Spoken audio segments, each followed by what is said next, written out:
আসসালামু আলাইকুম। আমি সবুজ ডালি।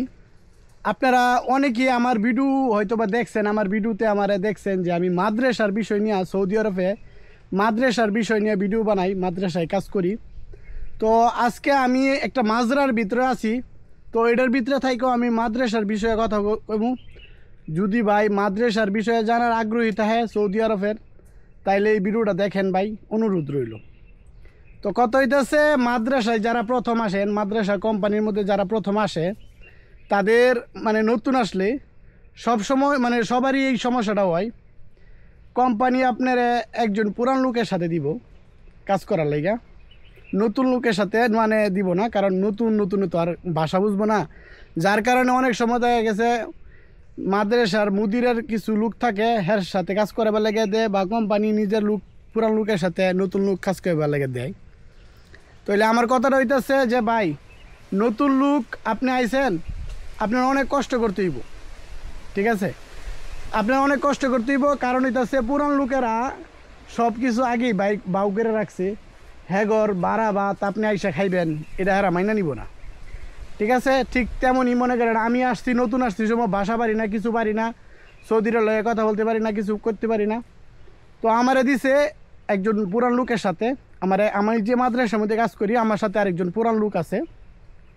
তো ওই লোকটা হইতেছে আমার মাদ্রাসার মুদিরের লোক, মানে হের কফিল হইতেছে মাদ্রাসার মুদির।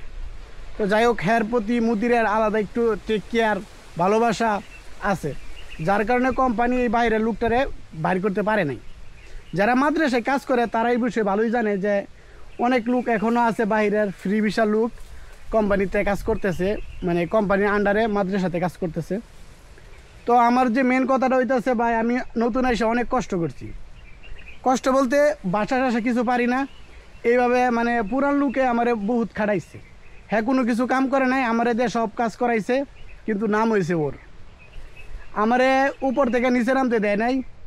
আমি নিচেতে কাজ করে আমারে খালি কইতো যে তুই উপরে যা, উপরে গিয়ে কাজ কর, এমুক কর হেমুক কর।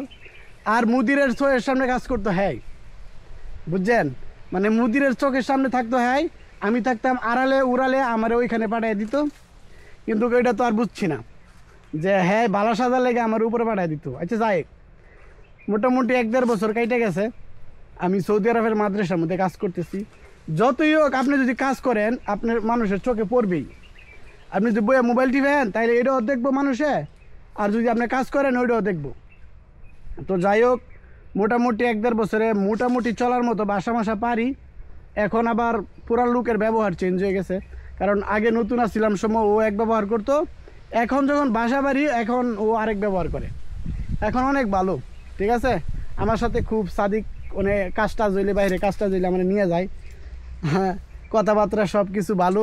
কাজ করে মাদ্রাসার মধ্যে কাজ করে, দুজনে সমান সমান কাজ করি। তো যাই হোক, এখন আস্তে আস্তে মুদিরের কাছে চলে গেছি, ঠিক আছে?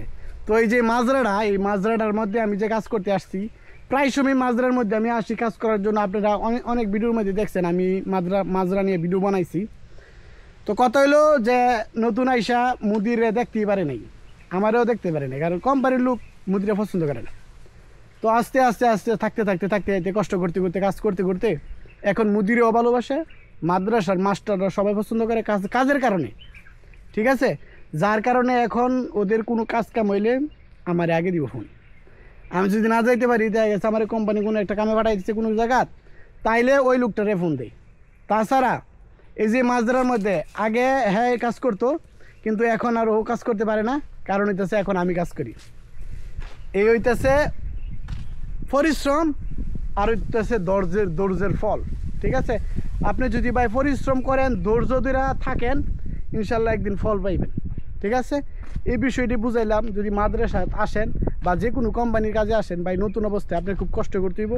আস্তে আস্তে আপনার মেন টার্গেট থাকবে হইতেছে ভাষাটা শেখা। ভাষাটা আপনি যদি শিখতে পারেন, তাহলে আপনি মনে করেন মাথা থেকে একটা পূজা গেল গা, ঠিক আছে? তারপর আপনার সামনের পথ চলা অনেক সহজ হয়ে যাব। আশা করি বুঝতে পারছেন আমি কি বুঝাইতে চাচ্ছি। তো সবাই ভালো থাকবেন। আসসালামু আলাইকুম।